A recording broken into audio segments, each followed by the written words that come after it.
Y yo le voy a invitar a usted a abrir la bella, la hermosa y la inalterable palabra de Dios en el libro de Efesios que se encuentra en el Nuevo Testamento, Efesios capítulo 3, y vamos a estar dando lectura desde el versículo 14, hasta el 21, hay un error ahí, y dice así: por esta causa doblo mis rodillas ante el Padre de nuestro Señor Jesucristo, quien toma nombre toda familia en los cielos y en la tierra, para que os dé conforme a las riquezas de su gloria, el ser fortalecidos con poder en el hombre interior por su espíritu, para que habite Cristo por la fe en vuestros corazones, a fin de que, arraigados y cimentados en amor, seáis plenamente capaces de comprender con todos los santos cuál sea la anchura, la longitud, la profundidad y la altura,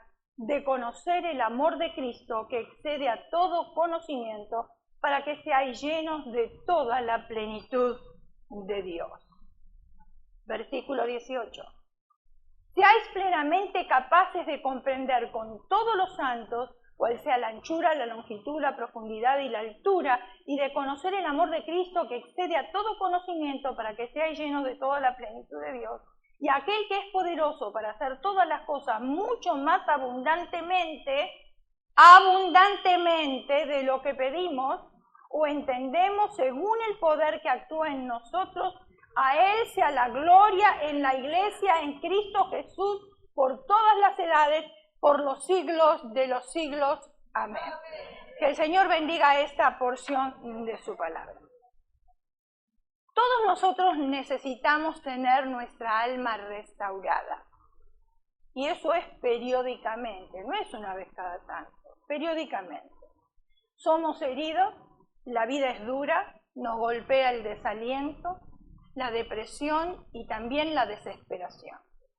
Tenemos cansancio, muchas veces fracasos, otras veces frustraciones, otras veces miedos. Llevamos heridas, cicatrices de la batalla, basura emocional. Y Dios quiere llevarse nuestra basura emocional. Él quiere restaurar nuestra alma. Antes de desarrollar el tema, voy a definir dos palabras. Ustedes saben que a mí me gustan las definiciones de las palabras para que podamos entender bien dónde el Señor nos quiere dirigir. Y vamos a comenzar con la palabra liberar, que esa palabra viene en el tema. Liberar. ¿Qué significa liberar? Liberar significa poner en libertad a alguien, ¿es verdad? Muy bien, estamos de acuerdo hasta ahí. ¿Qué significa entonces la palabra culpa? Y ahí vamos a definirlo. La palabra culpa significa responsabilidad que recae sobre alguien por haber cometido un acto incorrecto. ¿Estamos de acuerdo? Sí, ¿no? ¿Se entiende un poquito mejor ahora lo que es culpa? Sí. La culpa es la debilidad más común, pues la mayoría de nosotros la sufrimos en mayor o menor grado y trae graves consecuencias que impiden el crecimiento.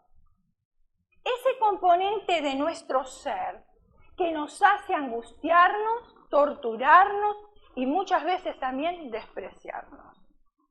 Las personas que se sienten culpables harán lo humanamente posible con tal de pagar la culpa y restaurar una imagen aceptable. ¿Está entendiendo? Ahora, existen muchas culpas, pero yo voy a mencionar algunas, solamente para que nosotros podamos entender.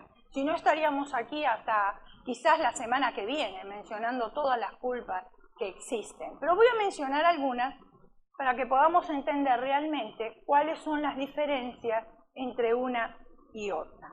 Y vamos a comenzar con la culpa real. ¿Están de acuerdo? Muy bien, veamos la culpa real. ¿Cuál es la culpa real? ¿Y por qué digo la culpa real? Porque existe una culpa falsa que vamos a verla después. Pero entonces, ¿cuál es la culpa real?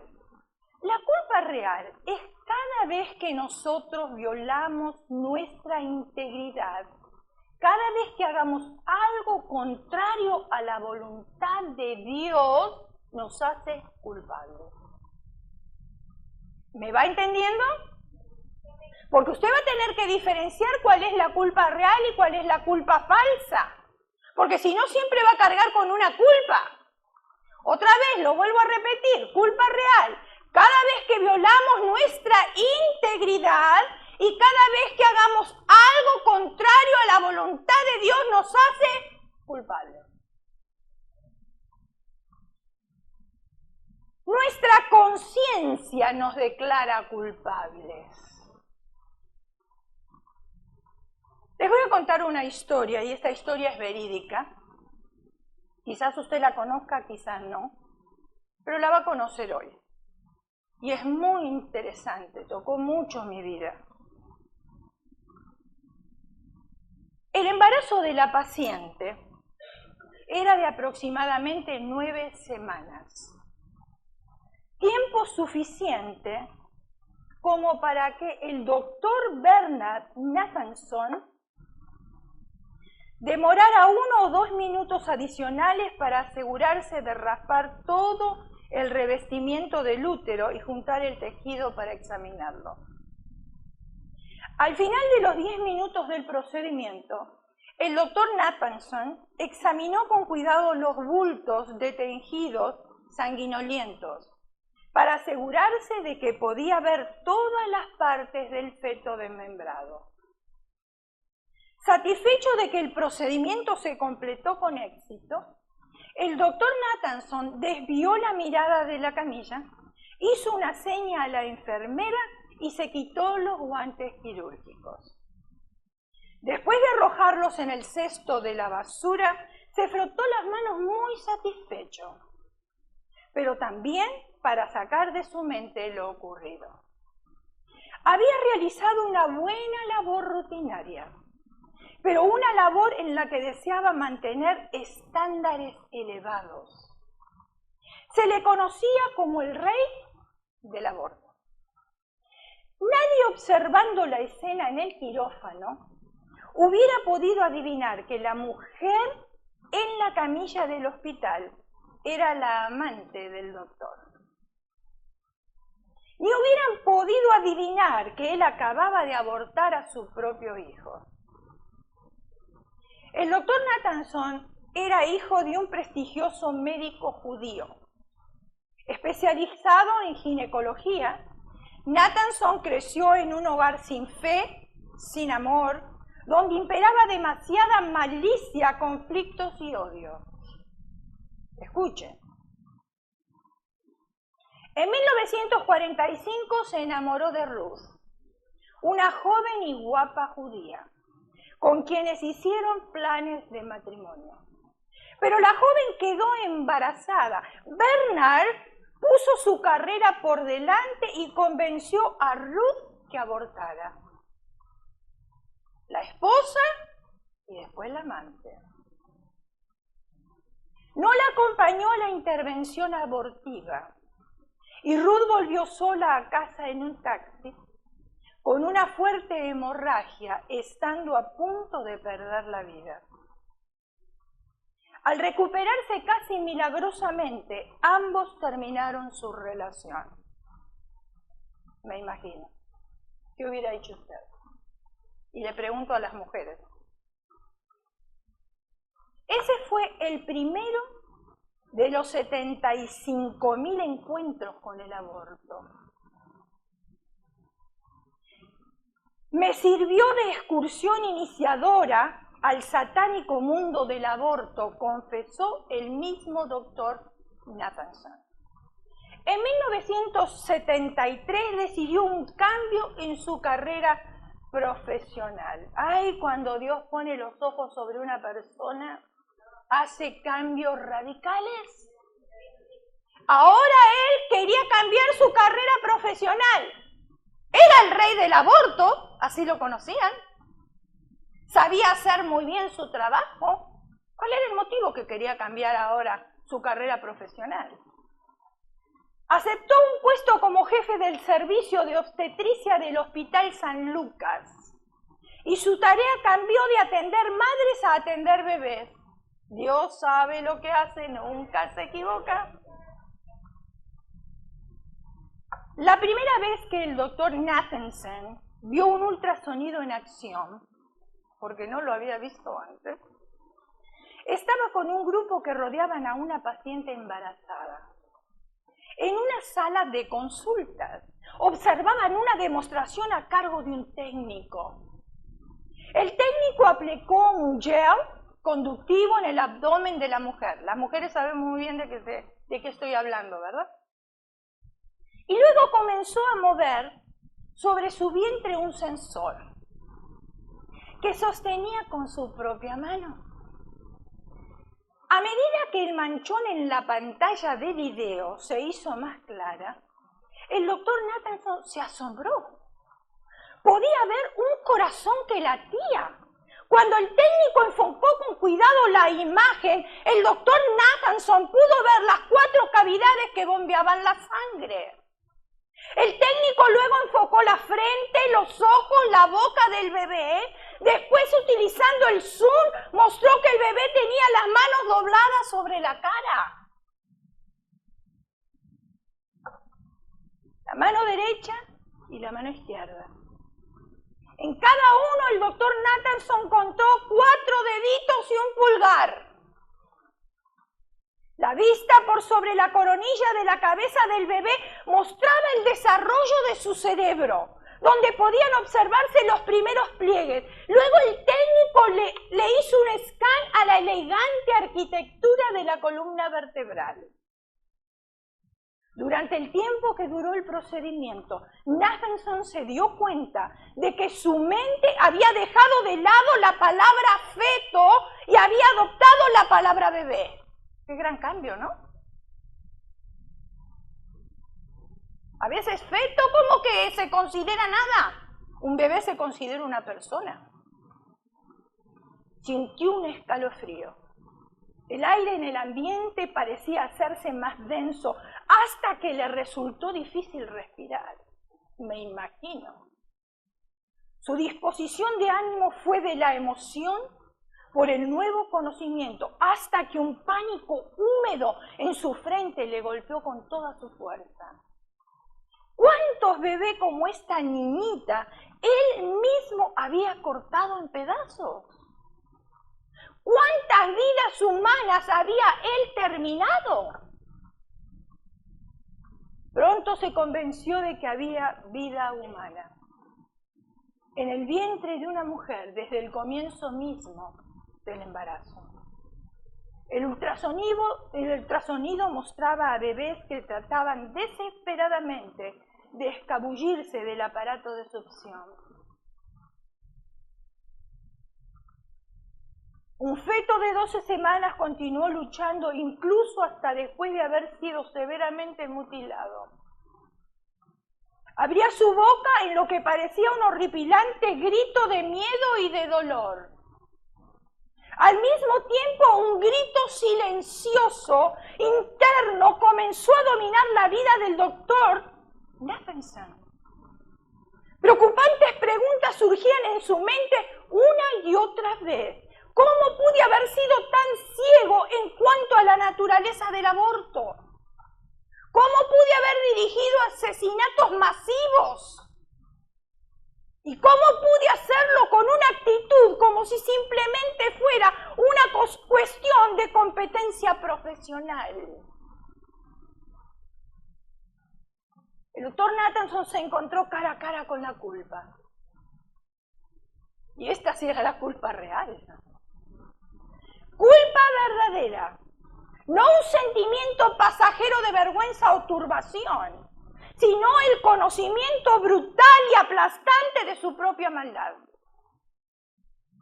En 1996, el doctor Nathanson había sido redimido. Era un nuevo hombre que trataba de dar sus primeros pasos en un nuevo mundo de fe y de esperanza. Sus miedos habían desaparecido, su alma atormentada había sido transformada y las preguntas más turbulentas sobre la vida habían hallado ahora respuestas. Todos los seres humanos, en lo profundo de nuestro corazón, anhelamos hallar la libertad de nuestra culpa y nuestro fracaso. Ningún psicólogo puede quitar la culpa. Ellos tienen muy buenas intenciones, pero no lo pueden hacer. No tienen el poder para perdonar. El único que perdona, aunque sea la culpa real, se llama Jesucristo. Isaías capítulo 1, 18, dice, venid, luego dice Jehová, y estemos a cuenta. Si vuestros pecados fueren como la grana, como la nieve, serán emblanquecidos, y si fueren rojos como el carmesí, vendrán a ser como blanca lana.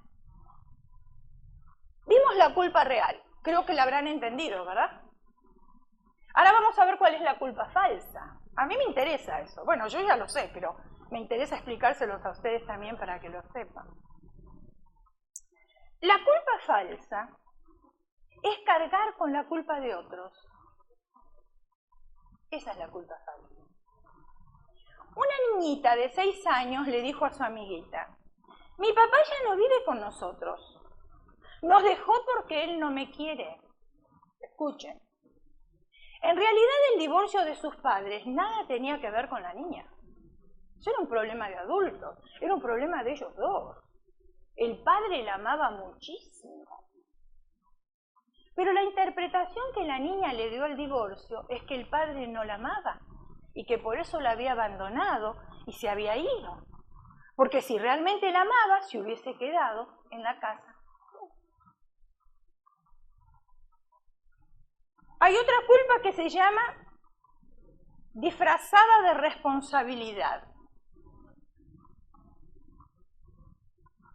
Una madre se sentía culpable por el hecho de que su hija había abandonado el hogar. Esa madre decía, lo único que puedo sentir por mí misma es ira y compasión, porque no siento que en alguna manera yo le he fallado a mi hija. Pero si fue así, ¿en qué? ¿En qué? Recordemos algo, que esto es bien interesante. La vida, como cualquier otra escuela, nos brinda la oportunidad de aprender por ensayo o por error. ¿Usted no aprendió de sus errores? ¿Qué escuela, no? Es mejor que ir a tomar clases. Es mejor que tener un degree. Porque el degree y las clases no nos ayudan, pero la experiencia en la vida, ¡wow! ¿Cómo nos ayuda? Equivocarse es parte del aprendizaje. Lo importante es aprender de nuestros errores para crecer y evitar repetirlos. Tan sencillo como eso. Cuando nosotros tenemos la oportunidad de corregirlo y nos sentimos culpables, no aporta ningún beneficio.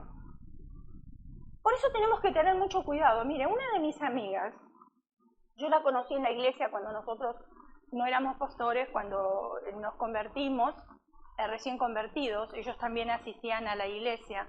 Sus padres eran judíos, pero ella del judaísmo se convirtió al cristianismo.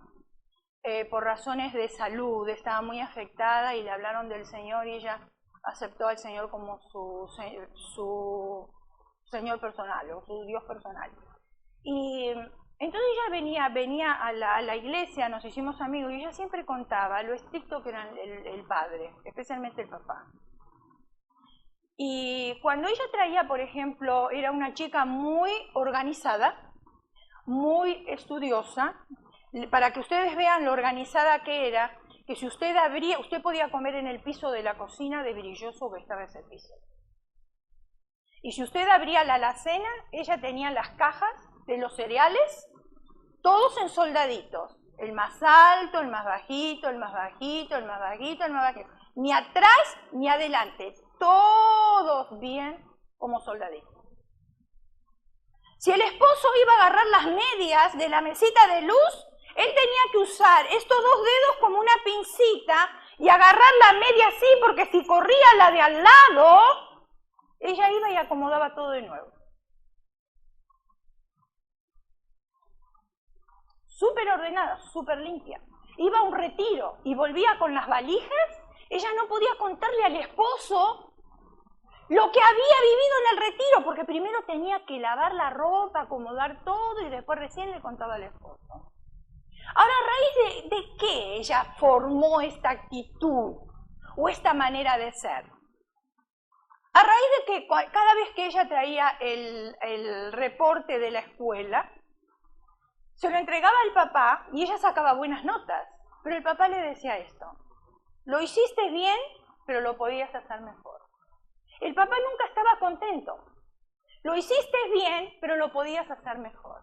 A tal punto que ella creyó y creció con la idea que lo que hacía no era suficiente porque lo podía hacer mejor. Se empleó como recepcionista en una escuela y ella estaba escribiendo, tomando notas, y por ahí se equivocaba en un papel, entonces arrugaba el papel, lo tiraba en el cesto de la basura y no podía seguir escribiendo porque en el cesto de la basura estaba ese papel. Tenía que ir y tirar el papel y ver el cesto desocupado para poder seguir trabajando. ¿Por qué? Porque lo podía hacer mejor. O sea, cargada de responsabilidad, ¿me está entendiendo? También existe otra culpa, la culpa y los secretos. Una de las consecuencias más comunes del sentimiento de culpa es el remordimiento. Está relacionada con aquellas acciones que realizamos alguna vez en el pasado. Nunca nos hemos atrevido a compartirlas con nadie y preferimos que nadie se entere al respecto. En ocasiones, pequeños detalles ocurridos en la infancia y largamente olvidados. Y yo les voy a contar una historia, porque a ustedes les gustan la historia. Y acá me dicen que sí. Entonces, muy bien. Había un pequeño niño visitando la granja de sus abuelos. Este niño, como todos los niños, tenía una resortera con la que jugaba todo el día y practicaba con ella en el bosque, pero nunca en el bosque le dio el blanco. Estando un poco desilusionado porque no le daba el blanco, vuelve a la casa para la cena. Divisó un pato,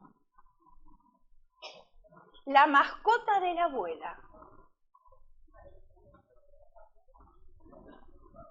Sin poder contenerse, usó la resortera.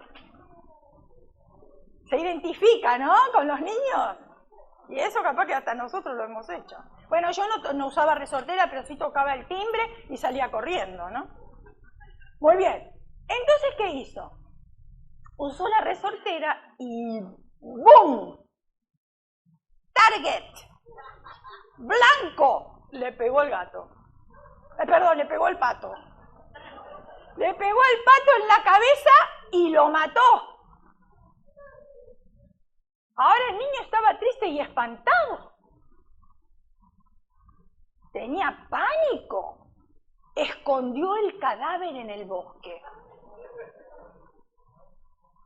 Pero se dio cuenta que su hermana lo estaba observando. Siempre hay alguien que nos está viendo. Lucrecia lo había visto, pero no dijo nada. Después de comer, la abuela le dice: Lucrecia, acompáñame a lavar los platos. Pero Lucrecia dijo: abuela, ¿sabes qué? Pedro me dijo que hoy quería ayudarte en la cocina. ¿No es cierto, Pedro? Y ella susurró al oído de Pedro: ¿recuerdas lo del pato?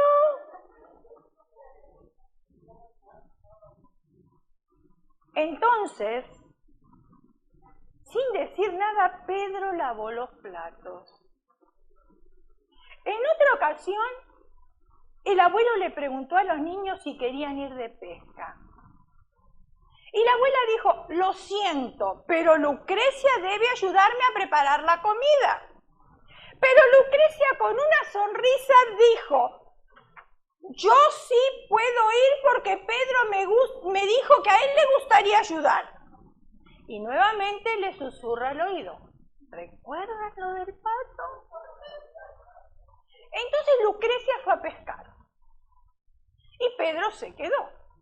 Transcurriendo varios días en que estaba haciendo sus propias tareas y las de Lucrecia, aparte, finalmente no pudo más. Fue donde la abuela y confesó que había matado al pato. Lo podía haber hecho desde un principio, pero la culpa no lo dejó.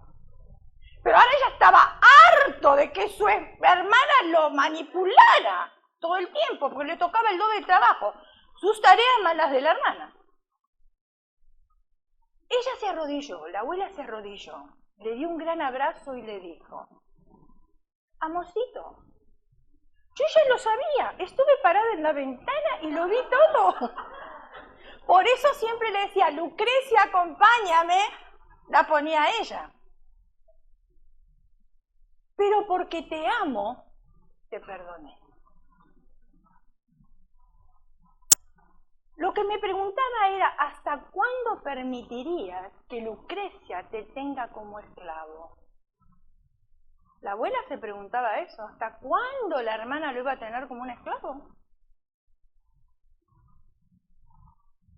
¿Hasta cuándo permitirías que tu culpa sin confesar te mantuviera esclavo? Bueno, yo voy a confesar mi culpa, parecida a esta. Pero a mí me sucedió algo similar con el gato de mi hijo Leonardo, llamado Yoyo. A él le regalaron un gato blanco, y a mí me gusta el blanco, me gustan los animales blancos, me gustan... Entonces lo acepté. Los gatos no me gustan, de por sí, porque saltan arriba de la mesa, saltan por todos lados. Yo le dije, mira, Leonardo, con una condición, que el gato se quede en el garaje. Entonces lo aceptó, pero este gatito era bien educado, bien entrenado. Cuando hacía sus necesidades, se paraba en el bote de la basura y hacía sus necesidades ahí. ¡Wow! Me empezó a impactar. Entonces le permití a mi hijo que lo entrara a la casa para jugar un rato, pero después, para dormir, para comer, para todo, tenía que estar en el garaje. Y él accedió. Él estaba enamorado del gato, ese era del gato de Leonardo. Al otro no le gustaban los gatos. Entonces un día los llevo a los niños a la escuela. La casa que nosotros teníamos en aquel entonces, el garage estaba de un costado del alley, o sea, uno tenía que entrar y hacer esta curva para entrar al garage. Entraba por el driveway y hacía esta curva para entrar al garage. Pero en esta curva, aquí estaba la puerta del garage, y en esta curva aquí, nosotros teníamos plantas porque era parte del jardín. Y había un bush bastante grande justo en la esquina, ahí. Entonces llevo a los niños a la escuela y como todas las mañanas, agarro el remoto control, los niños en el auto, yo en el auto, doy marcha atrás y cuando ya estoy por salir, con el automático cierro la puerta del garaje. Me fui a dejar a los niños a la escuela, que era unas cuantas cuadras de ahí. Regreso. Entro con el auto así y veo al gato en la mitad del garaje. Yo, pero este gato tonto se puso a tomar sol justo aquí, teniendo tanto lugar. Pero yo veía que no se movía, entonces no podía entrar con el automóvil. Me bajo del automóvil y cuando lo voy a ver, el gato estaba muerto. Había muerto asfixiado por la puerta. Y yo no me di cuenta, cuando bajó la puerta del garage, lo agarró del estómago y lo asfixió. Pero yo no me di cuenta por ese bush grande que teníamos ahí, no lo vi. Ahora yo lo primero que pensé, ¿qué le digo a mi hijo? Lo primero que se me ocurrió. No tuve valor de levantarlo. Llamo a mi esposo al trabajo y le digo, ¡mate al gato! Entonces viene mi esposo, mira al gato. ¡Ay, sí, el gato está muerto! Bueno, ok.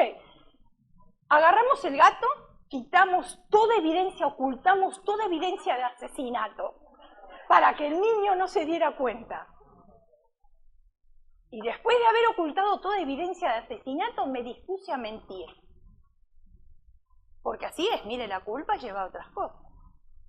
Viene el niño de la escuela. Mamá, ¿y mi gato? Oh, tu gato debe andar por ahí afuera jugando. Mentira.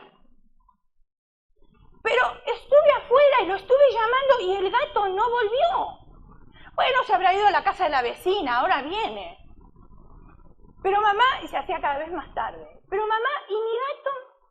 Le dije, mira, Leonardo, si el gato no vuelve, miren, las mentiras cada vez más se hacen una bola de mentiras.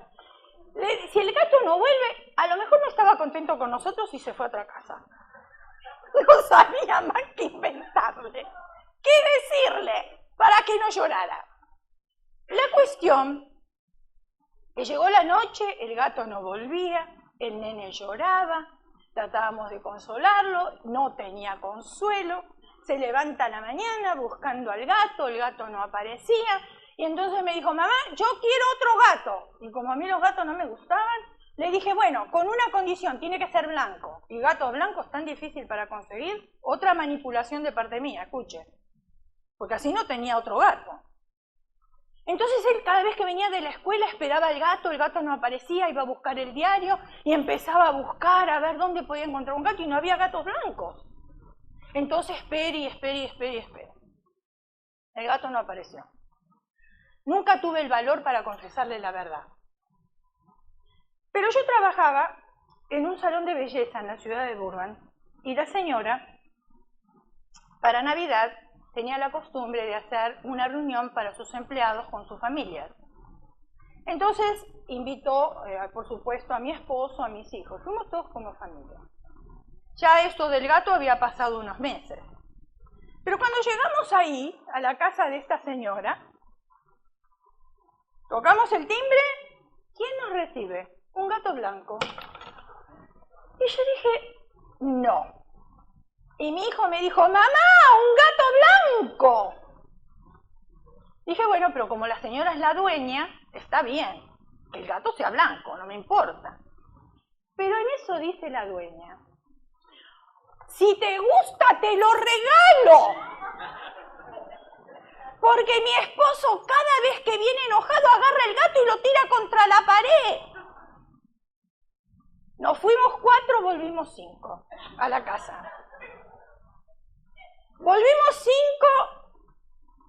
5, el gato tenía terror. Primero no nos conocía de nosotros. Con la experiencia que había tenido en esa casa que lo tiraban contra la pared, vivía escondido. No quería saber nada del gato. Después se fue adaptando a nosotros. Nos hemos mudado como de 4 o 5 casas y el gato dicen que cuando uno se muda se vuelve a la casa anterior. Pues es mentira, porque la experiencia de nosotros, el gato se quedó con nosotros. Cada casa que nosotros íbamos, el gato se quedaba con nosotros. Pero este gato también tuvo un triste final. Porque unos vecinos que teníamos, tenían 2 pitbulls. Y los tenían en un cerco, como una cárcel.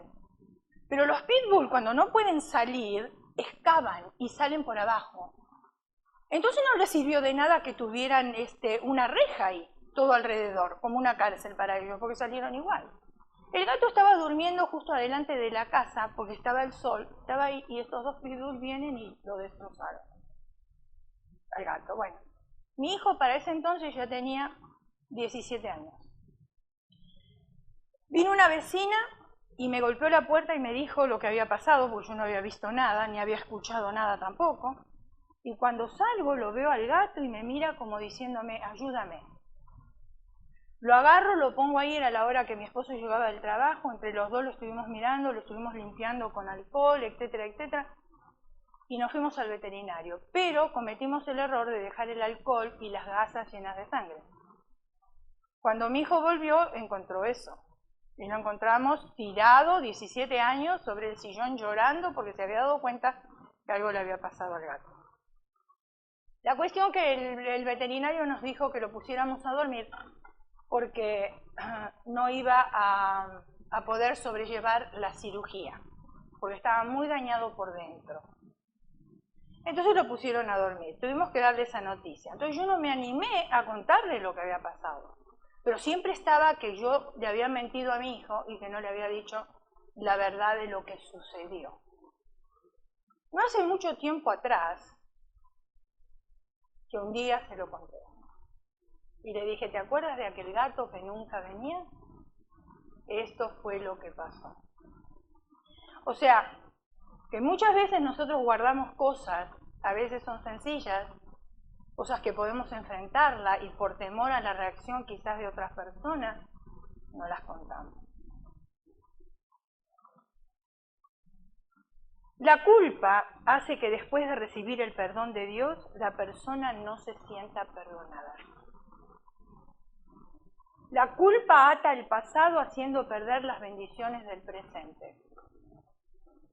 Muchos de nosotros sufrimos apuñalándonos por errores del pasado y eso nos provoca a que nos estanquemos en determinada época de nuestra vida. Por ejemplo, si nos hemos practicado un aborto, ahí estamos. Nos sentimos culpables. Relaciones sexuales antes de tiempo, también ahí está y nos sentimos culpables. Y vivimos nosotros sin ver las bendiciones de Dios y en muchos casos nos sentimos hasta indignos. La culpa hace que los errores más grandes los ampliemos cada vez más y los vemos mucho más grandes de lo que realmente son. La mentalidad culposa produce un sentimiento de indignidad muy profundo, provocando que le demos una dimensión exagerada y aterradora. La culpa no permite decidir eficazmente. Muchos de los que nos equivocamos tendemos a dejarnos llevar por la culpa sin tener la capacidad de reflexionar en el error. La culpa no permite aprender de los errores. Creemos que lo correcto es solamente aprender del éxito y no es así. Aprendemos de los fracasos, aprendemos de los errores y ahí es donde aprendemos. La culpa hace que aprenda a disculparse con excusas. ¡Ay, esto lo hice porque me hicieron esto! El hombre que engaña a su esposa, la culpa siempre la tenía la esposa, por supuesto, pero no admite que fue un adúltero. O viceversa, es lo mismo. La culpa hace que lastimemos a otro haciéndoles sentirse culpables, manipulándolos o hiriéndolos. Es que por tu culpa, no me hubiera pasado esto si no fuera por tu culpa.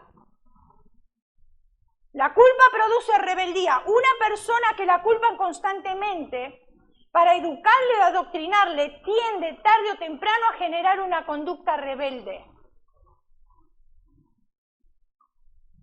La peor de las consecuencias de la culpa es que nos hace sordos a la voz del Espíritu Santo y sensibles a la voz de Satanás.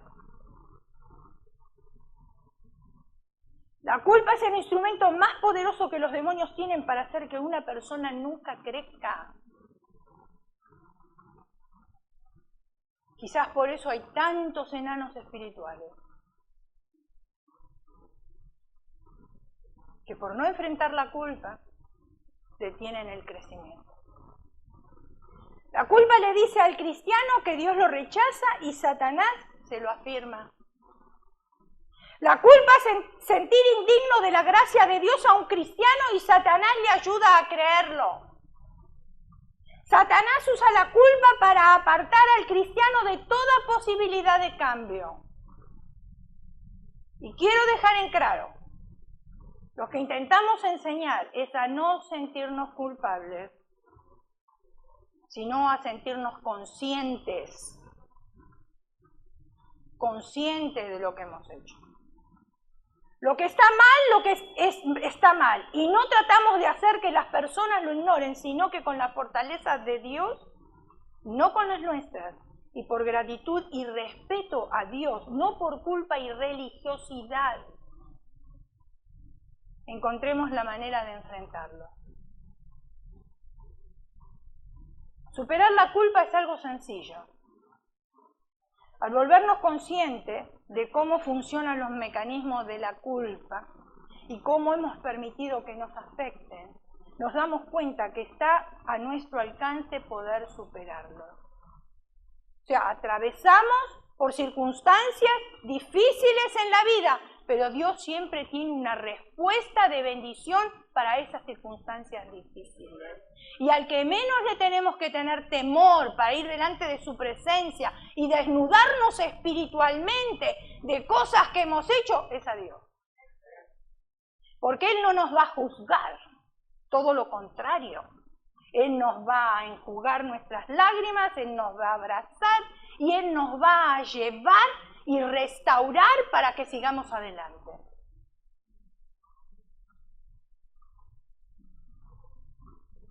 Recordemos que no podemos cambiar a los demás, pero sí podemos cambiarnos a nosotros mismos. A veces perdemos la vida cambiando a otros, cuando no nos podemos cambiar nosotros mismos. Al cambiar nosotros mismos estamos influyendo en un cambio en el medio que nos rodea.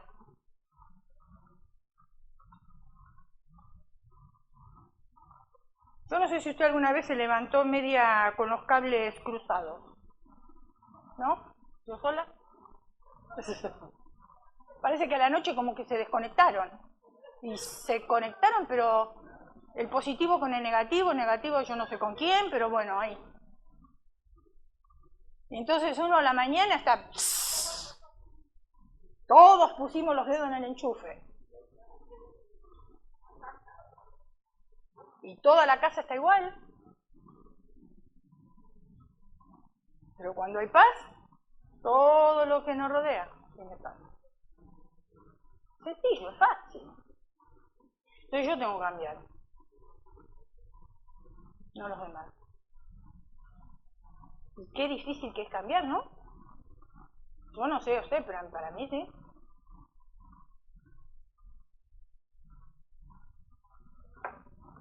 Hablamos de la culpa real, culpa falsa, culpa disfrazada de responsabilidad, la culpa y los secretos. Y no importa el tipo de culpa, necesitamos liberarnos de ella. Quizás tengamos una, quizás las tengamos a todas, yo no sé. Proverbios 28:13 dice, el que encubre sus pecados no prosperará. Mas el que los confiesa y se aparta, alcanzará misericordia. Mira qué sencillito que está esto. Juan capítulo 1, versículo 9. Si confesamos nuestros pecados, que es fiel y justo, o Dios es fiel y justo, no los perdonará y nos limpiará de toda maldad. No que no los perdona, no los perdonará a nosotros. Mateo capítulo 11, versículo 28. Vengan a mí todos los que están fatigados y sobrecargados, y yo los haré ¿qué? Descansar. Siempre acostumbramos, cuando trabajamos nosotros en sanidad interior, a hacer una oración de renovación. Vamos a hacerla hoy también. Pero yo quiero explicar algo, mis hermanos. No confundamos, porque muchas veces nosotros los cristianos como que tenemos amuletos, y nosotros no tenemos amuletos, ¿eh? Porque si yo puedo pensar, ahora yo renuncio con estas palabras, y es como un amuleto para mi vida que ya mi culpa quedó descargada. Cuidado, yo tengo que reconocerla primero, tengo que ir delante de la presencia de Dios, hablar con Él, porque Él es el único que me puede perdonar. Esto es solamente un esquema, una manera para aprender cómo hacerlo. No son palabras mágicas. Quiero dejarlo en claro, ¿eh? Porque con el Señor no somos la magia. Con el Señor tenemos que ir y pedir perdón, tenemos que reconocer nuestro interior. No podemos ir con justificaciones porque nos conoce bien. Entonces mejor que nos desnudemos espiritualmente delante de su presencia y le digamos lo que hicimos, cómo nos sentimos, por qué lo hicimos, y el Señor nos va a entender. Y ahí va a estar Él para consolar nuestras vidas y para amarnos. Entonces, ¿cómo lo vamos a hacer? Es para que usted lo aprenda a hacerlo. Yo y usted ven unos puntos, ahí va nuestro nombre. Por ejemplo, yo, Elena, reconozco que le di lugar al espíritu de culpa en mi vida. Yo me sentí culpable por haber matado al gato de mi hijo. Tengo que reconocer eso. Yo, Elena, me arrepiento por haber permitido que el espíritu de culpa controlara mi vida. Puede ser culpa real, culpa falsa, culpa disfrazada de importancia, culpa apropiada, culpa neurótica, la culpa y los secretos. Ahí hay algunas culpas que no hemos tocado. O también por haber hecho sentir culpable a otra persona. Yo, Elena, destruyo en el nombre de Jesús todo poder con el espíritu de culpa, comenzando de mi generación hasta Adán. ¿Por qué? Porque hay muchas generaciones de antepasados.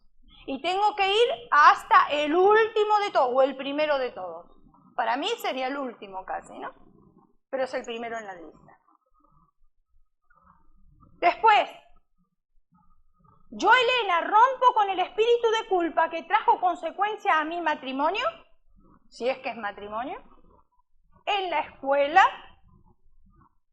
entre hermanos, familiares, amistades y como persona. Usted ahí tiene que escoger cuál de esos. Si es todos, todos. Pero si es uno, nombre el específico.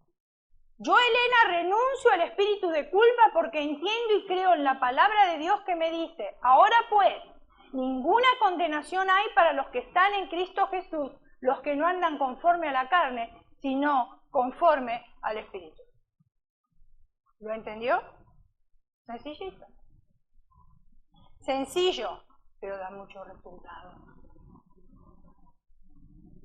No cuesta nada, es barato, es gratis, pero nos limpia, nos sana, nos restituye, podemos seguir adelante. En vez de estar estancados por algo que pasó en el pasado. Ahora el Espíritu Santo me está hablando, ya lo entendí, entonces yo acciono. Así funciona. Y cuando yo acciono, el Señor me bendice. Y ya está. Libre. Libre del espíritu de culpa. Cierre sus ojos, incline su rostro y vamos a orar.